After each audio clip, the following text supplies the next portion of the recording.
Hare Krishna. Hare Krishna.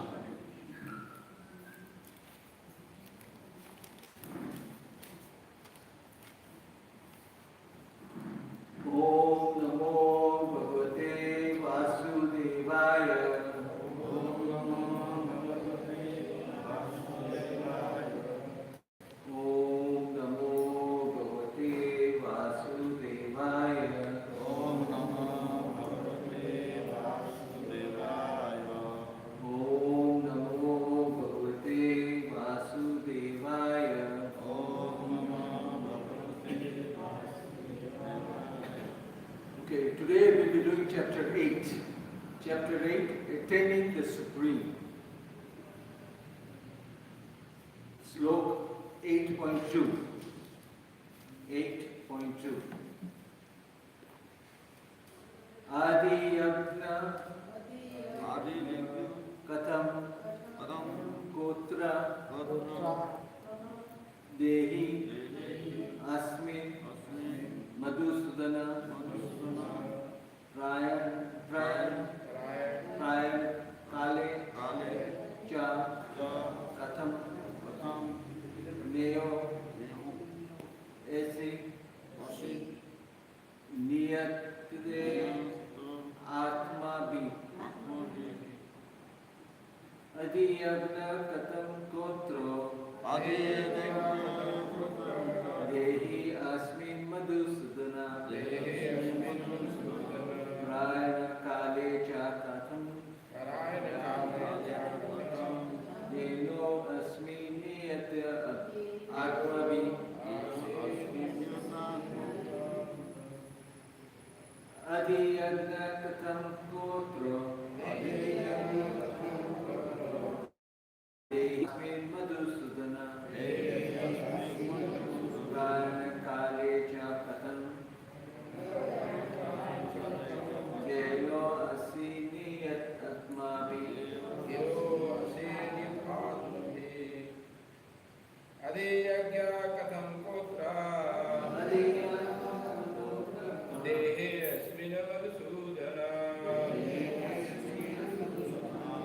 Prayana Kale Cha Katham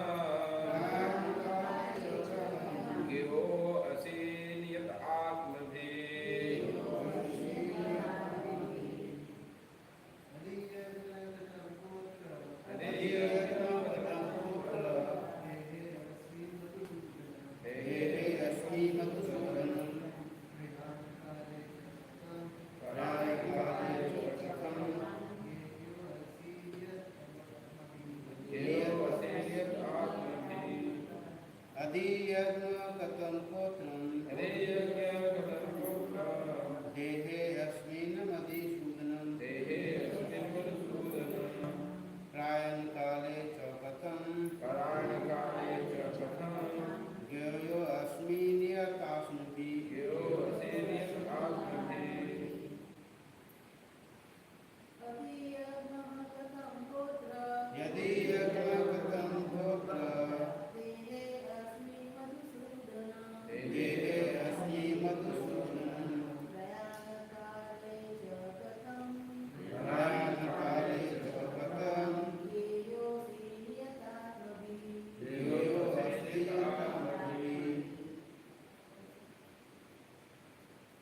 Anyone else?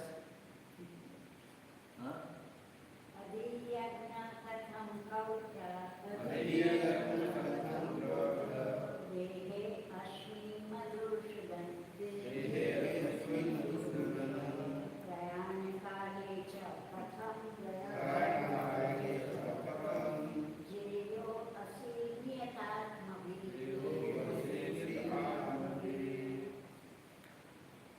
Okay, word for word translation. Adi Yagna, the Lord of Sacrifice.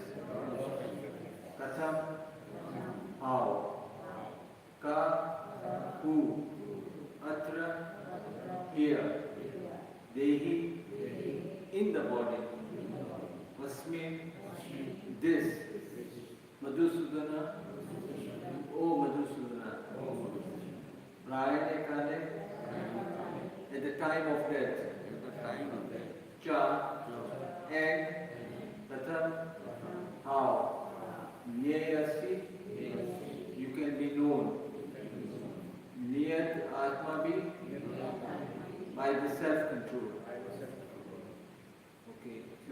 translation and purport by His Divine Grace, Srila Prabhupada. Srila Prabhupada ki Jai. Who is the Lord of sacrifice? And how does He live in the body? O Madhusudana. And how can those engaged in devotional service know you at the time of death? Please repeat after me. Who is the Lord of sacrifice? And how does He live in the body? O Madhusudana.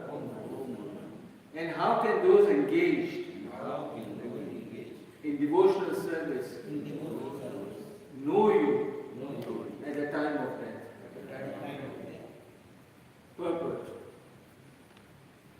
Lord of sacrifice may refer to either Indra or Vishnu. Vishnu is the chief of the primal demigods, including Brahma and Shiva. And Indra is the chief of the administrative demigods. Both Indra and Vishnu are worshipped by yajna performances. But here, Arjuna asks, who is actually the Lord of yajna, sacrifice? And how the Lord is residing within the body of the living entity. Arjuna addresses the Lord as Madhusudana because Krishna once killed a demon named Madhu.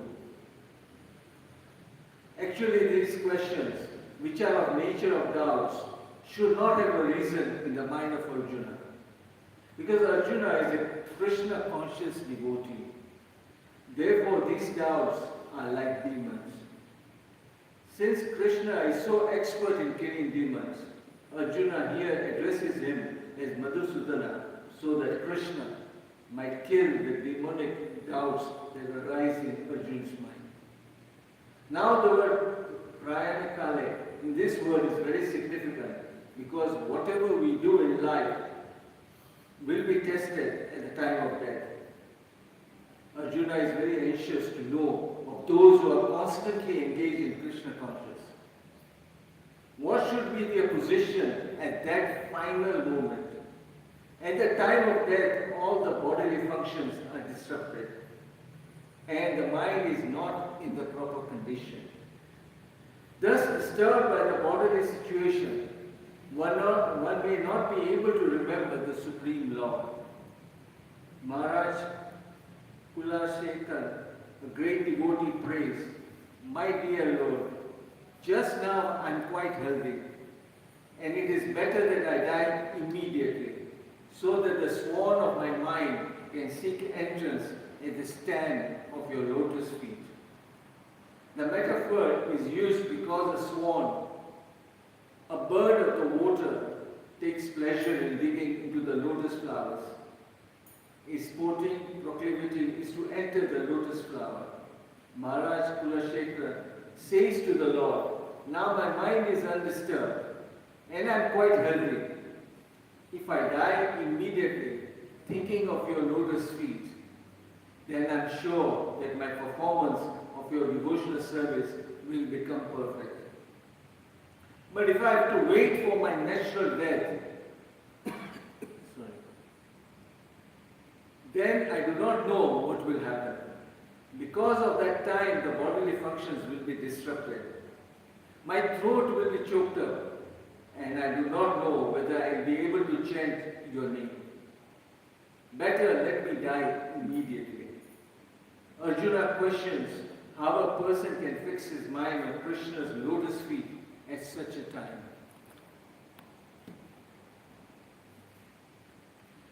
Om Ajnanatimirandasya Jnanajnana Salakaya Chakshur Unmilitam Yena Tasmai Shri Guruve Namah Shri Chaitanya Manopistam Stapitam Yena Bhutale Swayam Rupa Kadamaya Dadati Swapatantikam. He Krishna Karuna Sindhu Dina Bandhu Jagatpate Gopesha Gopika Kanta Radha Kanta Namostude Tapta Kanchana Gaurangi Radhe Vrindavadeshwari Vrishabhanusute Devi Pranamami Hari Priye. च कल्पलरूपेश्च कृपा सिन्धुभ्यो एव च पतितानां पावनेभ्यो वैष्णवेभ्यो नमो नमः। जय श्री कृष्ण चैतन्य प्रभु नित्यानंद श्री अद्वैत गदाधर शिवसादि गौर भक्त वृंद। हरे कृष्णा कृष्णा कृष्णा हरे हरे, हरे Ram Ram Ram Hare Hare.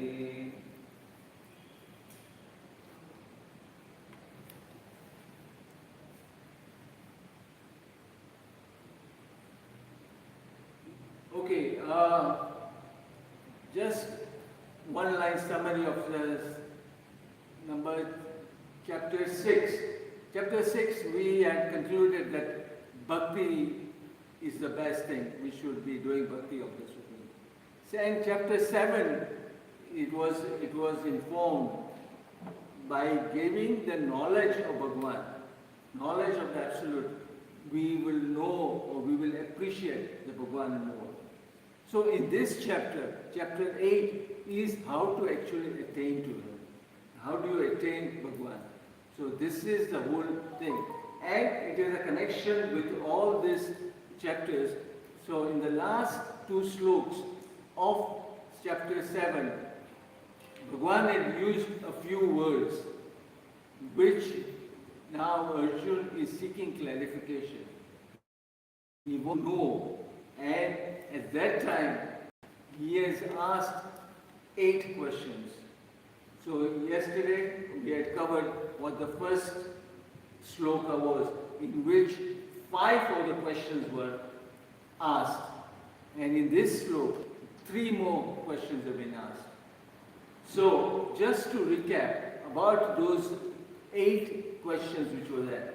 The first one is, what is Brahman? That was a question which was asked. That was in 8.1. And it has been explained in 8.3. I think we'll be covering that in more detail tomorrow. But in 8.3, all 8.3 and 8.4, out of those 8 questions, 7 have been answered. 7 of the questions have been answered in the 2 slokas. In 2 slokas, the questions are being asked, and in 2 slokas, 7 of the questions have been answered. And then the rest of the chapter is for the 8th question. So, what is Brahman? Brahman is basically, it is to be understood as Jivatma. It is to be understood as Atma. Someone who has understood and is got a position. It is indestructible, eternally existing, and its constitution never changes. That is the meaning of Brahman. Right? So, then the question is, what is self? Because up till now it was understood that Brahman and Atma and self is all one and the same. But self here has been explained a little further. I think it says what changes is the nature which can change, not the constitution of the Jivatma. The Jivatma cannot change the constitution, but the nature can change. And that is what is called Adhyatma. So it's called Sabhav as well. The Sabhav, the nature of that thing can alter. So that was the second question. The third question, what are the fruitive activities? Also karma. Karma has also been covered in the previous chapters of the Gita. It has been covered in detail in basically the first 6 chapters, the Karma Yoga is there. But here again, karma has been asked. Now, it is basically to be understood that when living entity is in material consciousness, it has to take on the various bodies. That is a consequence of wanting to become a lord of the world and not as a das of Bhagwan. When he wants to enjoy himself, he is now forced to take on various bodies, various different things. And that thing attracts and he is being punished or is rewarded by the karma. So that is the third question. What is karma? So that was his answer. The fourth question which was there was material manifestation. Basically, it is again, this has been explained in slok number 8.4. It says that the physical nature is constantly changing. Everything you see physically has changing. And when you compare it with the human body or something, it is sort of going through 6 different phases. First is it gets born, it grows, it remains for some time, produces offspring, dwindles and vanishes. So these 6 processes are constantly happening, and that is the material manifestation which has been taking place. This whole creation has been done by Bhagwan for people who want to enjoy themselves, but at the same time to be used as a classroom for them to come out of this thing. So this material manifestation is like a jail which has been created for you to improve yourself. And the 5th question which was asked in slok 1 was, what are demigods? Again, this has been answered in 8.4. The conception of the universal form of the Supreme Lord, which includes all the demigods and their different planets, is called Adi Devya. So this is the Virat Swarup of Bhagwan. The whole things which is included, the demigods, everything which is included. That is what has been understood and what are the demigods. So Bhagwan has answered these questions very briefly in order, because it doesn't concern too much about what the later part of the chapter is for, which is more important. Now we come to the other 3 questions which have been asked in this slok which we are looking at. Now, who is the Lord of sacrifice? It says Vishnu is there, Indra is there, Shiva is there. Of course, they are all worthy of sacrifice in that sense. But the ultimate, the sacrifice should go to whom? And that it should go to Krishna, Lord Krishna.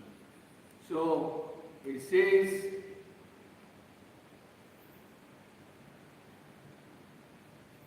and I, the Supreme Lord, represented as the super soul in the heart of every embodied being, am called Adi Yagna, the Lord of sacrifice.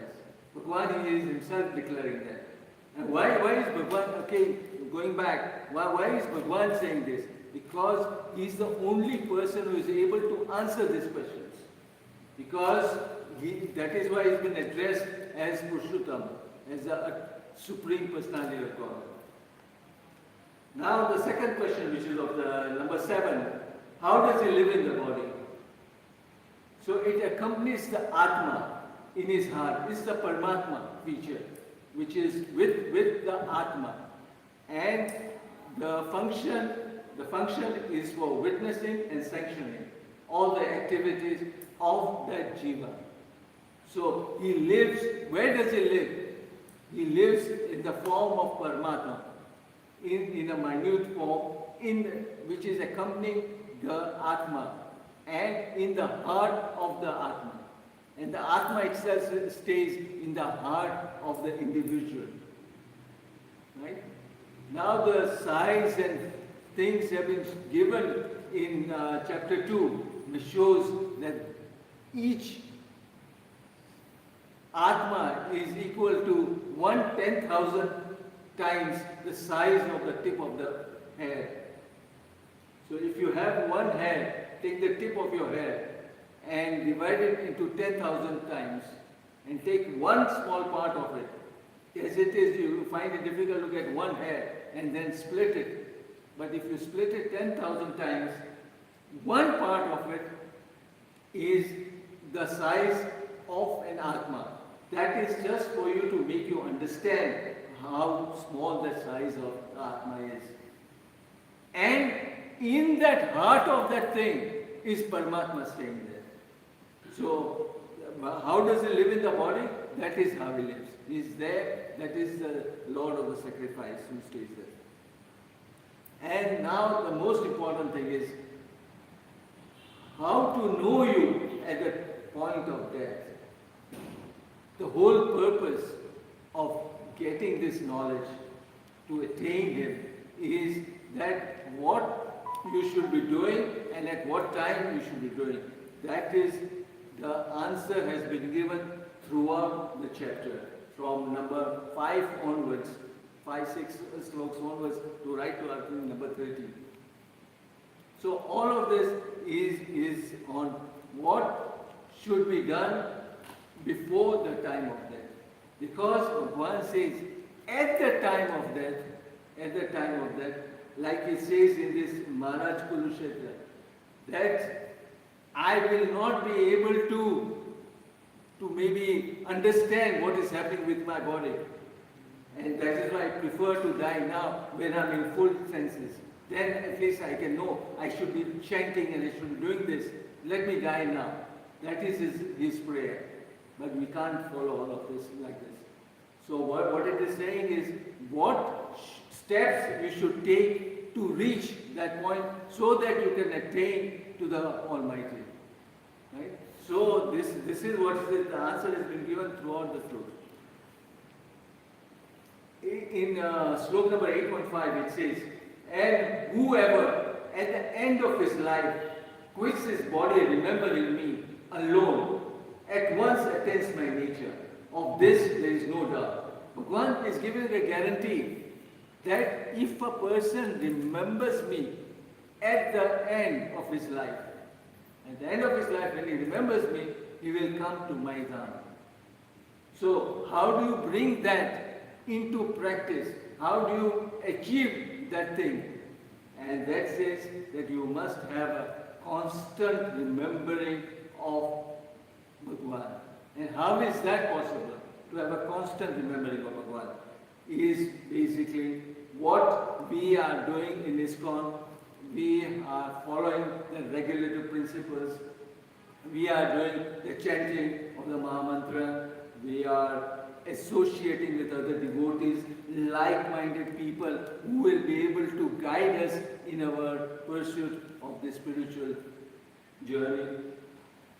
In short, it says the best thing is to become a Krishna conscious person. That is the solution. That once you become a Krishna conscious person, in the sense that constantly you are concerned with what you can do to serve Krishna, how you can please Krishna, that is your purpose in life. So in fact, in the end of the 7th chapter, let me just read what Prabhupada has written. This 7th chapter particularly explains how one can become a fully Krishna conscious person. The beginning of Krishna consciousness is an association of persons who are Krishna conscious. Such association is spiritual and puts one directly in touch with the Supreme Lord. And by His grace, one can understand Krishna to be the Supreme Personality of Godhead. At the same time, one can really understand the constitutional position of the living entity and how the living entity forgets Krishna and becomes entangled in material activities. By gradual development of Krishna consciousness in good association,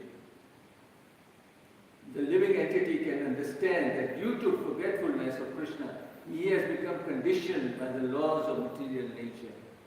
He can also understand that this human form of life is an opportunity to regain Krishna consciousness, and that it should be fully utilized to attain the causeless mercy of the Supreme Lord.